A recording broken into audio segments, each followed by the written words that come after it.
ಸುಸ್ತು, ವಿಪರೀತ ಸುಸ್ತಿತ್ತು ಅಂತಂದರೆ ಯಾವಾಗಲೂ ಸುಸ್ತು, ಒಂಚೂರು ನಡೆದ್ರೆ ಸುಸ್ತು, ಮೆಟ್ಲೆತ್ತಿದ್ರೆ ಸುಸ್ತು, ಕೆಲಸ ಮಾಡ್ತು ಅಂದರೆ ಸುಸ್ತು. ಇದಕ್ಕೆ ಯಾವ ಒಂದು ಮುದ್ರೆ ಮಾಡಿದ್ರೆ ಅನುಕೂಲ ಆಗುತ್ತೆ ಅಂತ ನೋಡಿ. ಸುಸ್ತು ಏನಕ್ಕೆ ಆಗುತ್ತೆ ಅಂದರೆ ಸೋಮಾರಿತನದಿಂದ ಮತ್ತು ಬೊಜ್ಜಿ ಇರೋದ್ರಿಂದ, ಗೊತ್ತಲ್ಲ, ಎರಡರಿಂದ ಕಾರಣನೂ ಕೂಡ ಬರುತ್ತೆ. ಮತ್ತು ಜೀವನನೇ ಸಾಕು ಅಂತ ಅನ್ನೋವಂಥ ಮನಸ್ಥಿತಿ ಇತ್ತು ಅಂತಂದರೆ ಇದು ಬರುತ್ತೆ. ಅದಕ್ಕೋಸ್ಕರ ಯಾವ ಒಂದು ಮುದ್ರೆ ಮಾಡಿದ್ರೆ ಹೋಗುತ್ತೆ ಅಂದರೆ ಸಮಾನ ಮುದ್ರೆ. ಈ ಹೆಬ್ಬೆರಳಿಗೆ ತೋರ್ಬೆರಳು, ಮಧ್ಯದ ಬೆರಳು, ಉಂಗುರದ ಬೆರಳು, ಕಿರುಬೆರಳು ತಾಗಿಸ್ಬೇಕು.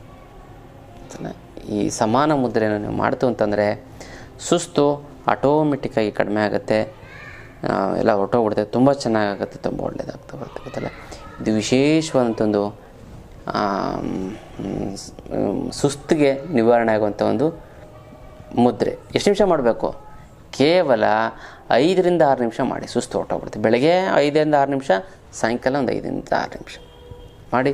ತುಂಬ ಚೆನ್ನಾಗಿ, ತುಂಬ ಒಳ್ಳೆಯದು. ವಿಶೇಷವಂತ ಮುದ್ರೆಯ ವಿಚಾರ.